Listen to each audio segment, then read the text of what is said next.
Hello, and welcome to Shrink, the podcast for the mind. I'm Philippe, and I talk to the people who want to have a better understanding of their issues with weight and body image. Hello, and welcome back to Shrink, the podcast for the mind. Today's episode is a slightly personal one, and I think also a very universal one. We're talking about body image and diets as we get older. Because at some point, often quietly, almost sneakily I would say, things change. Your body changes. Your habits feel more set. Your metabolism, my metabolism, well, it stops being quite so generous. And recently I caught myself having a very specific thought. Okay, I've got a bit of a belly now. What exactly am I supposed to do about that? Do I accept it? Or do I try to change it? Do I need to change it? And that question opens the door to a much bigger one. Is it actually okay to accept our bodies as they are, as we age? As long as we are healthy, of course. Or should we still be trying to do something about it? Well, let's get into it. There is a moment, maybe you've had it, when you realize your body is no longer just cooperating. You're doing roughly the same things you've always done, eating more or less the same way, moving more or less the same amount, and yet something shifts. Clothes fit differently. Weight redistributes itself in ways you didn't really authorize. And when someone takes a picture of you, well, it becomes more informative. And it's not dramatic. It's not like overnight you wake up in a completely different body. It's more like a slow drift. And what makes it tricky is that your identity hasn't quite caught up yet. You still think of yourself as the person who could eat whatever, didn't need to think about it, would just bounce back. I've done it before. When I've put on some weight, I'll go on a diet, you think. And suddenly, that's not quite true anymore. So here is the dilemma. You notice the changes, you feel a bit uncomfortable, maybe physically, maybe emotionally, and then the question arises. Do I accept this or do I try to change it? And I think we often treat this as a moral question, as if accepting would mean giving up. Trying to change would mean being disciplined, being good, being in control. But I really believe that framing is deeply unhelpful. It's not about giving up or being good. That framing ignores something important. Not all change is necessary, and not all acceptance is healthy. So maybe a better question would be, what actually matters here? What matters for me? Is it health? Is it comfort? Is it confidence? Social pressure? The fear of aging? That's a big one, the fear of aging. Do I accept it? Like talking about myself, I'm 62 now. And of course I'm aging. I can see it in the mirror. I'm okay with it most days. Some days I look at myself and I think, shit, I really look like I'm 62. And then other days I look at myself and I just smile and I think, I'm all right. So, depending on what really matters, health, comfort, confidence, social pressure, the fear of aging, well, these lead to very different answers. Now, we can't have this conversation without talking about social media. Because whether we like it or not, it shapes what we think is normal. I don't like it, but that's how it works. And right now, we're seeing more and more people in their 50s and 60s with incredibly toned, lean, almost ageless bodies. And on one hand, that can feel inspiring. That's the whole idea. They want to inspire you. You can be like that. You think, great, this is possible. I don't have to decline. I can stay fit, strong, energized. But there's another side to it, of course. Because what we're seeing is often highly curated. They really pick the best pictures. It's carefully lit. It's usually a professional photographer or videographer who's going to make this video that you will see on Instagram or any other social media. Some people are also genetically exceptional. I'm not. You're probably not. But it happens. And also it's often supported by a level of time, money, or focus that isn't realistic for everyone. If you've got to wake up every day and get ready to go to work, and, you cannot go to the gym every day. You cannot spend days taking care of yourself. You've got to work. You've got to make some money. You've got to make a living. And slowly, without quite noticing it, the exception starts to feel like the standard. So, by that I mean that instead of thinking some people look like this, we start thinking maybe I should look like this. Maybe I'm failing here. Maybe I'm not good enough. Maybe I don't put enough energy or enough attention to this. And that's where the pressure creeps in. Not from your body, but from the comparison. The comparison to others who live a different life or who show you a part of your life which is often not the reality. So, let's talk about this idea. Maybe it's okay to put on a bit of weight as we age. I actually think there is a lot of wisdom in that. Bodies change with age. Hormones shift. Muscle mass changes. Life gets busier, sometimes more complex. And expecting your 45 or 55 years old body to look like your 25 years old body, it's maybe optimistic, that's at best, but it's at worst, it's punishing. Also, a bit of extra weight does not automatically equal poor health. You can be metabolically healthy, active, energetic, and not particularly lean. That's my case. I'm not particularly lean, but I feel energetic, I am active, and metabolically I am healthy. But here is the nuance.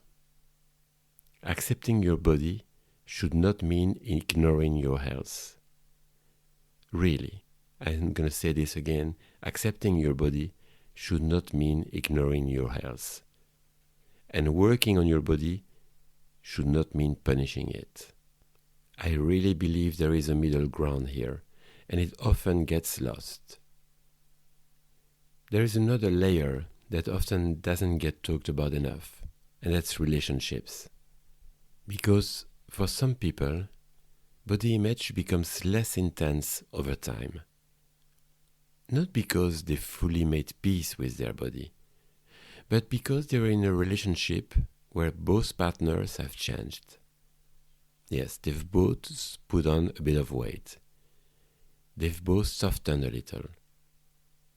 And there is, I would say, an unspoken sense of, we're kind of in the same boat. And that can create a feeling of equality. Less pressure, you don't have to impress anymore, less comparison, less urgency to change. And it can be comforting, of course, but it can also sometimes mean that the question of health quietly disappears from the conversation. Not always, but sometimes. And then there is the other side. People who are not in a relationship and who have, in a way, stepped away from the idea of being in one altogether. Sometimes they will say things like, I'm too old for that now. I tried and tried again. It didn't work. I just give up. And when that belief settles in, something shifts. Because if you're no longer imagining yourself dating, being desired, being seen in that way, then the motivation to care about your appearance can fade slowly. Not entirely, but enough to change your relationship with your body. And again, there is no right or wrong here. But it's worth noticing, are you making peace with your body? Or are you quietly opting out of parts of life that used to matter? And then eventually that relationship that we thought would be forever, well, it ends for whatever reason. And there we are, we look at ourselves and we think, shit, I've put on that weight. I didn't realize it. Sometimes we don't even realize it. We just slowly put on some weight, but we're comfortable in the relationship. Our partner maybe has put on some weight as well, so we're all good, until we're not anymore. So what are our options when we want to lose weight later on in our life? What can we do actually about it? So let's say you decide you want to change something. You could do more exercise. This is usually the first thought. I'll just move more. And yes, movement matters a lot. It's good for your health. Not just for your weight, but for your mood, your energy, your sleep, your long-term health. But here is a catch. Exercise alone is often not a very effective weight loss strategy. And if your motivation is purely aesthetic, it can quickly become frustrating, inconsistent, or even punishing. The question becomes, can you find a way of moving that you actually enjoy enough to sustain? Because sustainability matters far more than intensity. If you're doing something, some exercise that you really enjoy doing, well, it's something you're more than likely to keep on doing for the rest of your life. I love walking, I really like cycling, and I don't even question it. I do it every day. So yes, you can do more exercise. You could go on a diet as well. Dieting, that's the old classic. And by this point in life, most people have history with dieting. I mean, most of us, not all of us, but most of us have been on a diet. And that usually means cycles of restriction, followed by overeating, followed by guilt, followed by starting again. Yes, but this time I will commit to it. I will be strong. We've all told ourselves these stories.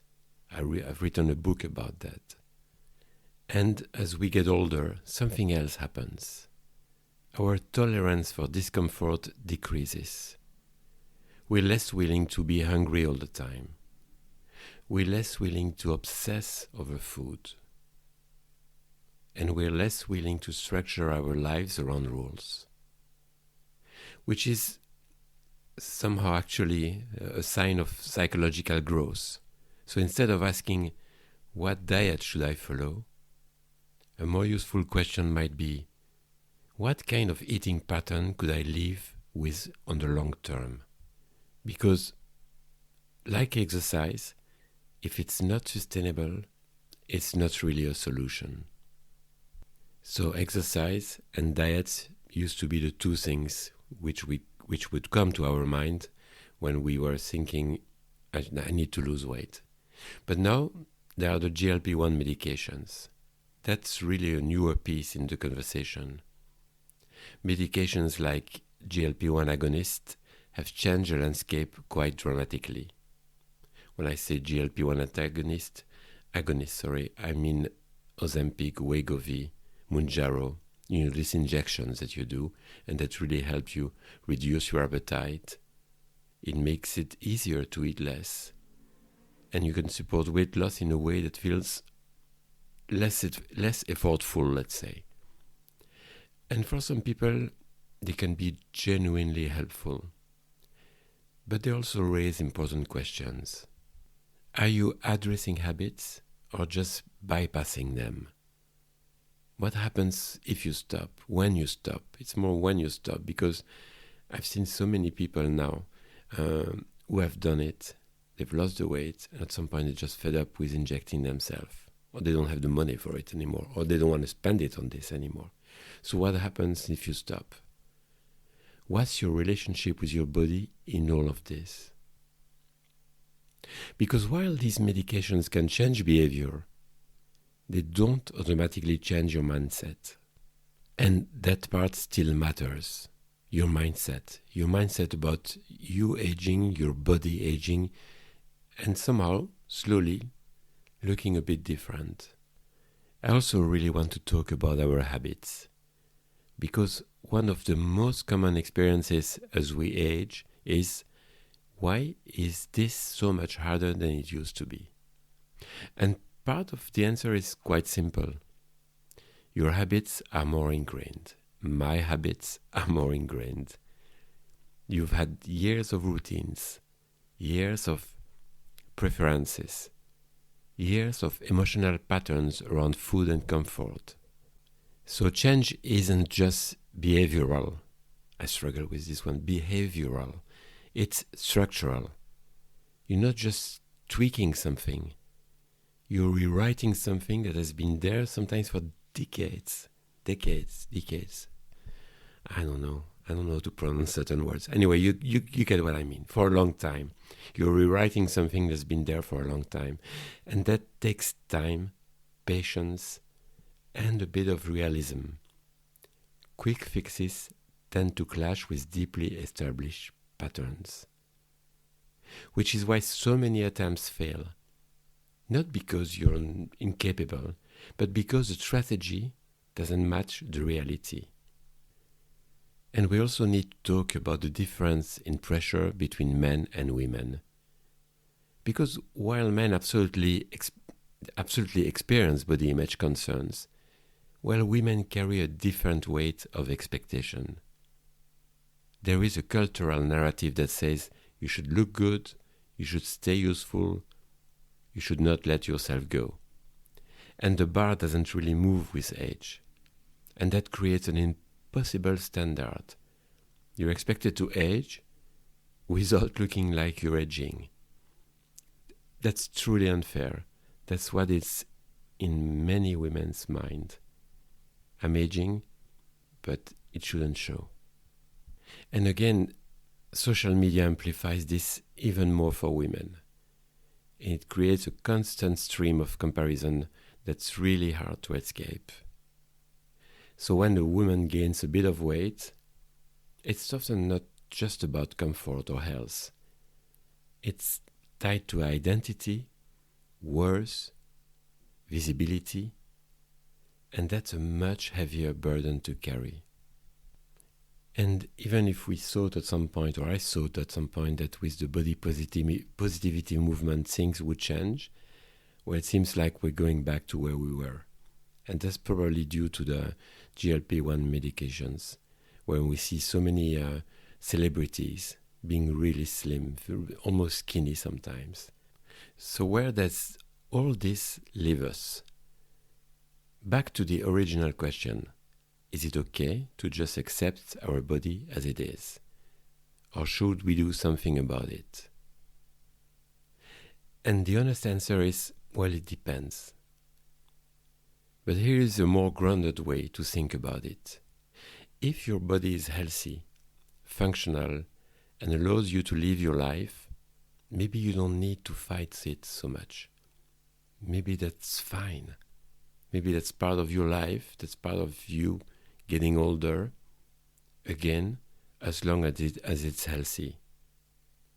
And if something genuinely feels off, physically or emotionally, then it might be worth exploring change. But ideally that change comes from care, I would say, not criticism. Or it comes from curiosity, not panic. How can I change things? How did things happen? How did I put on that weight? Having some empathy for yourself. Being curious. not panicking, because that for sure wouldn't help. And again, I've said the word again so many times, but it's when I really want to insist about something. Sustainability is important, not urgency, sustainability. So I will leave you with this. Maybe the goal is not to perfectly accept your body. And maybe it's not to perfectly control it either. Maybe the goal is something more flexible. Something like learning to live in your body with a bit more ease. Even if it's not exactly how it used to be. Even if it's a little softer around the edges, I want to say. And maybe, just maybe, that's not a failure. Maybe that's just being human, and that's beautiful. Thank you for listening.